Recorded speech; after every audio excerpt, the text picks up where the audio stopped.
بھائیوں، ایمان والے بھائیوں، ہم لوگوں کے پاس اللہ نے جو ہتھیار دیا ہے، اللہ کے رسول صلی اللہ علیہ وسلم نے جو تعلیم دی ہے، وہ بہت بڑا ہتھیار ہے اور بہت بڑی تعلیم ہے۔ وہ ہمارا اپنا عقیدہ ہے، اللہ عزیز پر ایمان ہے، ہر حال میں اسی اللہ عزیز کے نام پر جینا اور مرنا، یہ ہمارے عقیدے کا حصہ ہے۔ ہم کو سمجھنا پڑے گا کہ وہ اللہ ہے کون، اس اللہ کی طاقت کیا ہے، وہ ظالموں کا ہاتھ کیسے پکڑتا ہے، وہ طاقتوروں کو کمزور کیسے کرتا ہے، وہ اپنے زمانے کے رب اعلیٰ کا دعویٰ کرنے والے کو کیسے غرقاب کرتا ہے، وہ سب باتیں قرآن مجید میں۔ الحمدللہ رب العالمین،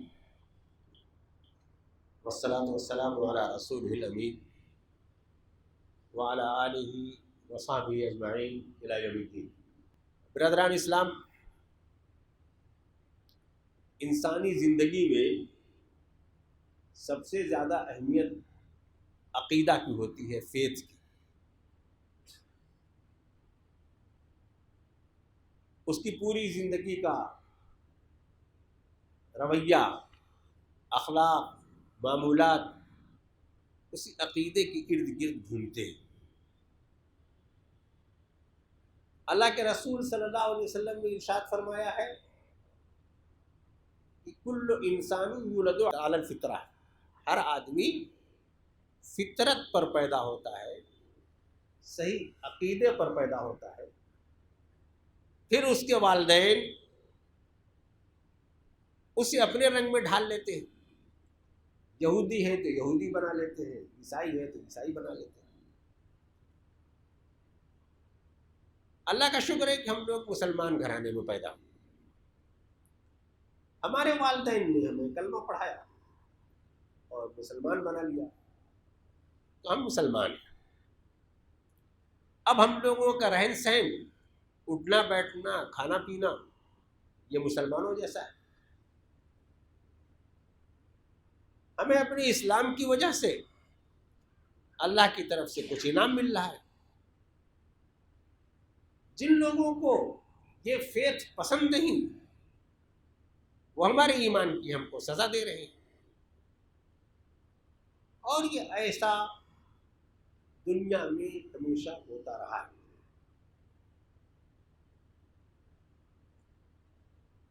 لیکن ہم لوگ جو مسلمان ہیں، عقیدہ اسلامی پر ہم کو جو فخر ہے، ہم اسی اسلامی عقیدے پر جینا اور مرنا چاہتے ہیں، وہ اتنا آسان نہیں، اتنا سہل نہیں جس پر کہ ہم لوگ گزارا کیے ہوئے ہیں۔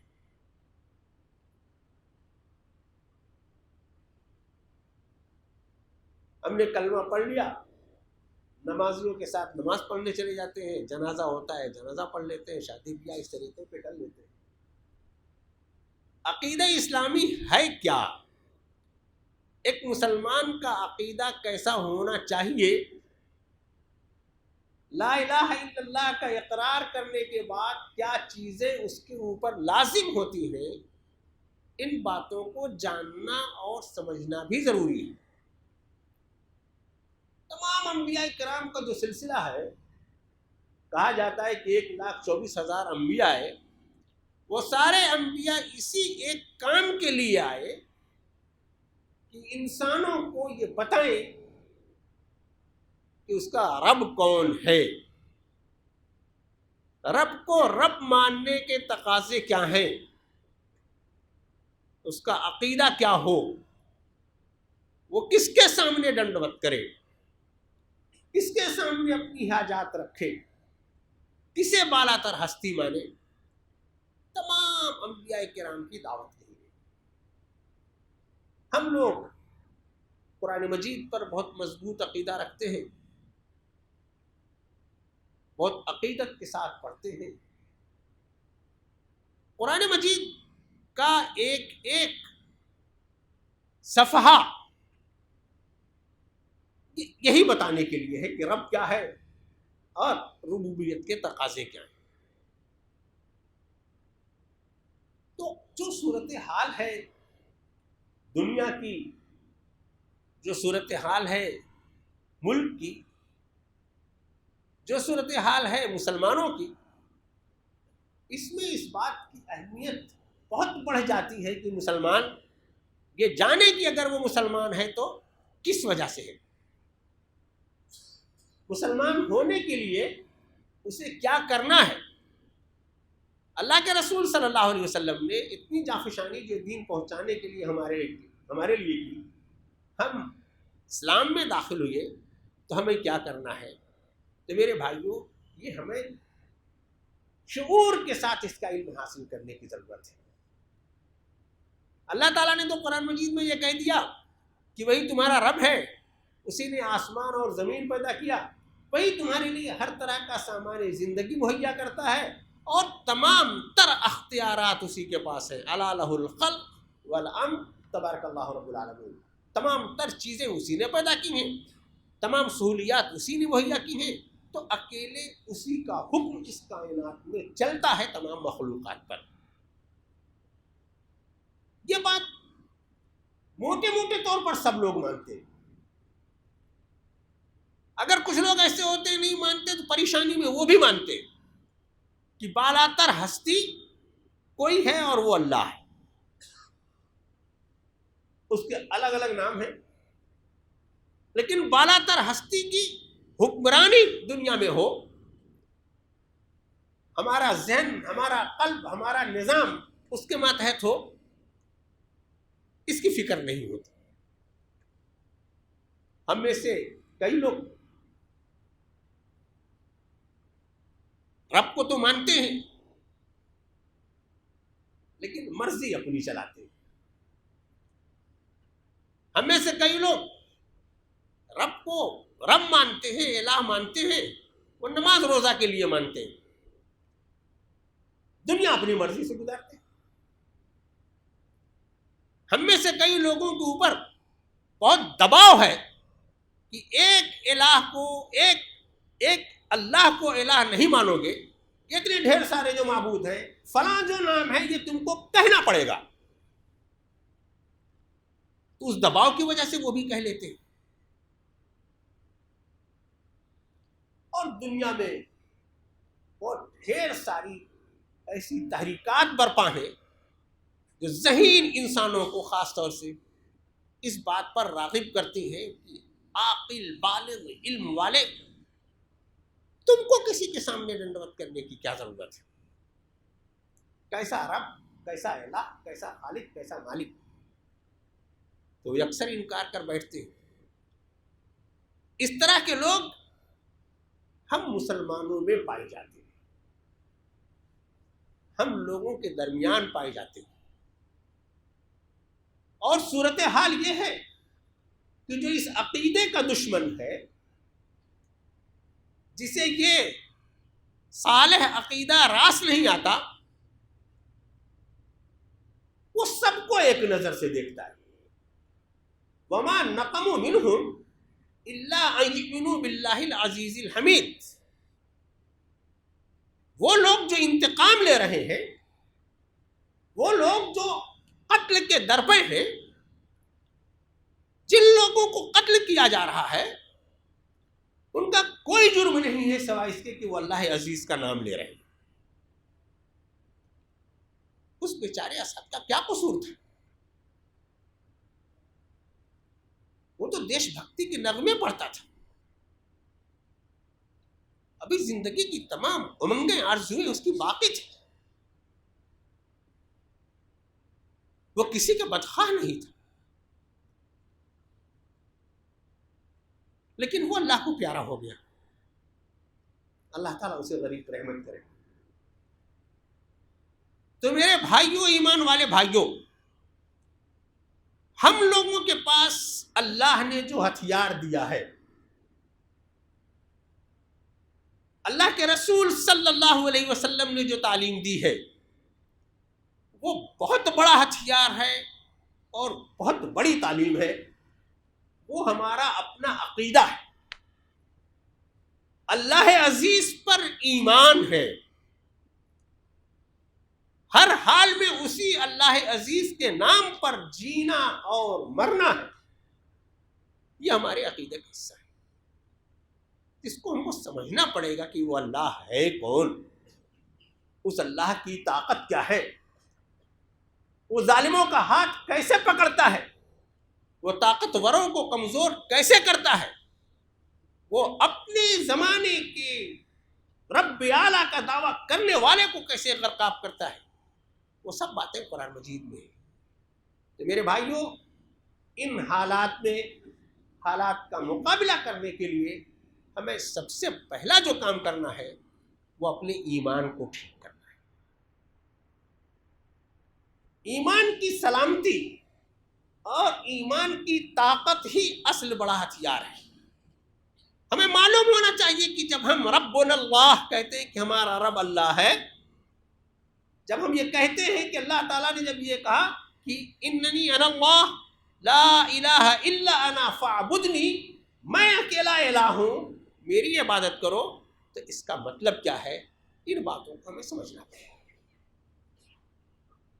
تمام تر طاقت اسی کے ہاتھ میں ہے، عزت و ذلت اسی کے ہاتھ میں ہے، وہ کسی کو کبھی بھی عزت واپس دلا سکتا ہے۔ تو ہمیں اپنے عقیدے کو اس طرح سے درست کرنا ہے جیسا کہ ہمارے قرآن مجید میں بتایا گیا ہے، جیسا کہ اللہ کے رسول صلی اللہ علیہ وسلم کی تعلیمات میں ہے۔ ایک اللہ، سب سے بالا تر ہستی، تمام اختیارات اس کے پاس ہیں، وہی خالق ہے، وہی مالک ہے، وہی معبود ہے، وہی رازق ہے، اور اس نے اپنی جتنی صفات بیان کی ہیں، جتنے امتیازات بیان کیے ہیں، سب اس کے لیے مخصوص ہیں۔ یہ اس طرح کا عقیدہ ہونا چاہیے میرے بھائیوں۔ تو ہم لوگ باقی تمام لوگوں کی طرح اللہ کو اللہ کو مان لیتے ہیں، بالا تر ہستی مان لیتے ہیں، لیکن وہ ہستی ہم سے کہتی کیا ہے، اس کی مرضی کیا ہے، اس کا قانون کیا ہے، وہ ہماری زندگی کیسے گزارنا چاہتی ہے، وہ ہم دنیا کی طرف دیکھتے ہیں، وہ ہم جدید فیشن کو دیکھتے ہیں، وہ ہم جدید روایات کو دیکھتے ہیں، اور بہت آرام سے اللہ کی مرضی کو چھوڑ دیتے ہیں۔ ایسا عقیدہ مطلوب نہیں۔ ہم لوگ اللہ کو مالک مانتے ہیں، مالک یوم الدین روزانہ بہت بار پڑھتے ہیں، یوم آخرت پر ایمان رکھتے ہیں، لیکن مالک کبھی اپنے سربراہ کو مان لیتے ہیں، کبھی اپنے باس کو مان لیتے ہیں، کبھی اپنے گھر میں مان لیتے ہیں۔ مالک حقیقی وہی ہے۔ دو باتیں خاص طور سے جس پہ قرآن مجید نے بہت زور دیا ہے، وہ الہ اور رب کا مسئلہ ہے۔ عبادت کے لائق صرف اور صرف ایک اللہ ہے، اس کے علاوہ کوئی عبادت کے لائق نہیں۔ اس الہ کا جو تصور قرآن مجید نے پیش کیا ہے، سینکڑوں مرتبہ جو اس کا ذکر آیا ہے، مختلف مقامات پر جو ذکر آیا ہے، الہ واحد الہ واحد الہ واحد، کہ اس میں کسی کو شریک نہیں کرنا ہے۔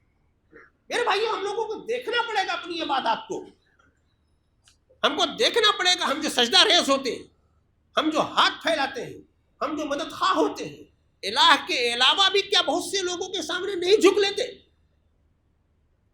کیا بہت سے لوگوں کو اور ہم نے شریک نہیں کر لیا ہے؟ اللہ کو اس سے زیادہ کوئی چیز ناگوار نہیں کہ اس کی معبودیت میں کوئی کسی کو شریک کر لے، ذرہ برابر کسی کو شریک کر لے۔ تو اس صریح شرک کو تو اللہ تعالیٰ کبھی معاف کرنے والا نہیں، اس نے تاکید کے ساتھ کہ اس شرک کو کبھی معاف نہیں کرے گا۔ یہ برائی ہمارے اندر آ گئی۔ اللہ تعالیٰ نے یہ کہا ہے کہ رب العالمین وہ تنہا ہے، سارے جہانوں کو پالنے والا۔ ہم لوگ روزانہ کئی مرتبہ الحمدللہ رب العالمین کہتے ہیں کہ تمام تر شکر و ستائش کا مستحق سارے جہان کا رب ہے۔ وہ پیدا کرنے والا ہے، وہ روزی دینے والا ہے، وہ سامان زندگی مہیا کرنے والا ہے، وہ ہماری ایک ایک سانس کو چلانے والا ہے۔ ہر چیز کا مالک تنہا وہ ہے۔ رب کا جو مطلب ہے ہمیں یہ جاننا چاہیے۔ پتہ نہیں ہم نے کتنی ارباب من دون اللہ بنا لی ہے، اللہ کو چھوڑ کر کے کتنے اور رب بنا لیے ہیں۔ اپنی اسی دنیا میں اپنی اس عقیدے کو ساتھ رکھتے ہوئے اور پتہ نہیں کتنے ہم نے رب بنائے. اتنی بڑی کمزوری کے ساتھ کہ دین کی حفاظت نہیں ہو سکتی. انبیاء کرام جن کی زندگیاں ہر طرح سے محفوظ تھیں، مامون تھی، معصوم تھی، وہ براہ راست اللہ کے پروٹیکشن میں تھی، لیکن وہ بھی ہر دم رب کے سامنے جھکتے، اس کے علاوہ کسی سے کچھ نہیں مانگتے. ہم لوگوں نے حضرت آدم کی دعا پڑھی، بار بار ہم پڑھتے ہیں، ربنا ظلمنا انفسنا وَإِن لَّمْ تَغْفِرْ لَنَا وَتَرْحَمْنَا لَنَكُونَنَّ مِنَ الْخَاسِرِينَ. یہ ہمارے رب، ہم سے ظلم ہو گیا، آپ ہی مغفرت کرنے والے ہیں، آپ ہی ہر چیز کے مالک ہیں. اگر آپ نے نہیں مغفرت کی تو ہم تو بڑے گھاٹے میں ہو چلے جائیں. حضرت موسیٰ علیہ السلام کو بڑا مشن ملا تو انہوں نے اپنے رب سے یہی کہا، آپ ہی یہ کام کر سکتے ہیں، رب اشرح لی صدری ویسر لی امری، میرے معاملات کو آسان فرما دیں. ہمارے معاملات تو میرے بھائیوں بہت مشکل میں ہیں، ہماری زندگیاں مشکل میں ہیں، ہمارے حالات مشکل میں ہیں. اس معاملے کو آسان تو ہمارا رب ہی کر سکتا ہے. رب کو جب رب کی طرح مانا جائے میرے بھائیوں تو یہ کرنے کا کام ہے جو ہم لوگوں سے نہیں ہو پا رہا ہے.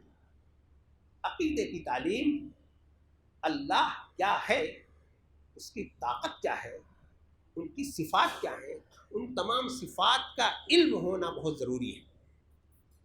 لیکن میرے بھائیوں ہم لوگوں کی کمی یہ ہے ہمارے معاشرے کی کہ ہم تو مسلمان گھرانے میں پیدا ہو گئے، کلمہ پڑھ لیا، ختنہ کرا لیا، مسلمان ہو گئے. ہمارے یہاں کوئی ایسا نظام نہیں ہے کہ ذہنوں میں راسخ کیا جائے کہ توحید کیا ہے، توحید کے تقاضے کیا ہیں، کیا کیا ہم جانیں گے، کیا کیا ہم مانیں گے، تب جا کر کے ہمارا ایمان مکمل ہوگا. میں ایک آدھ مرتبہ اور کہہ چکا ہوں، یہ سوال ہم لوگوں کو اپنے پورے ماضی کو سامنے رکھ کر کے کرنا چاہیے کہ ہم کب شعوری طور پر مسلمان ہوئے، حلقہ اسلام میں ہم کب داخل ہوئے ہیں. اگر کسی کو یاد ہو تو بتائیں.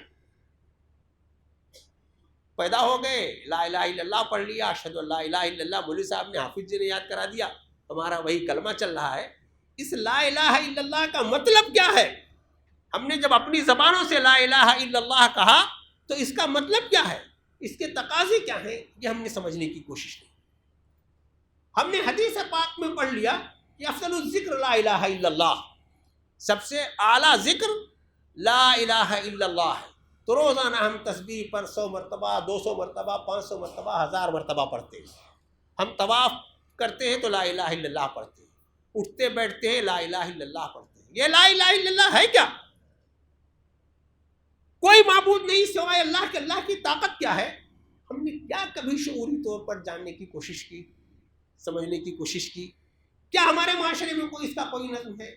کیا والدین کو اس بات کی کوئی بے چینی ہے کہ ہمارے بچوں کو اس لا الہ الا اللہ کا صحیح شعور ہو؟ جب یہ نہیں ہوگا میرے بھائیوں تو پھر یہی ہوگا کہ اگر کوئی فیشن چل رہا ہوگا کسی دوسری تہذیب میں جانے کا، کسی دوسرے مذہب میں جانے کا، آدمی مسلم کے سامنے ایکس لگائے گا اور دوسری طرف چلا جائے گا اور ٹی وی پر آ کر کے ڈیبیٹ کرنے لگے گا. وہ مسلم سے ایکس مسلم ہو جائے گا، اس کو کسی طرح کی کوئی پریشانی نہیں، اس لیے کہ اس کو یہ بتایا نہیں گیا، اس کو قرآن مجید کی یہ آیت نہیں بتائی گئی وَمَن يَرْتَدِدْ مِنْكُمْ عَنْ دِينِهِ فَيَمُتْ وَهُوَ كَافِرٌ. دین سے جو پھر جائے، لا الہ الا اللہ کا جو انکار کر دے تو وہ کافر کی موت مرے گا.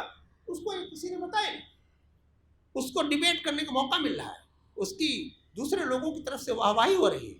اپنا معمون دین، محفوظ دین جو فری میں اس کو ملا ہوا تھا بغیر کسی محنت کے، وہ چھوڑ کر کے ان لذات میں چلا جاتا ہے. میرے ایمان والے بھائیوں، میرے پڑھے لکھے نوجوانوں، میرے پڑھے لکھے بھائیوں، آپ کو معلوم ہے کہ آپ کے ارد گرد بے انتہا الہادی تحریکیں ہیں جو آپ کے ایمان کو خریدنا چاہتی ہیں، جو آپ کی ایمان کی دولت کو آپ سے چھیننا چاہتی ہیں. بڑی لبھاؤنی چیزیں ان کے پاس ہیں، بڑی اعلیٰ پیشکش ان کے پاس ہے.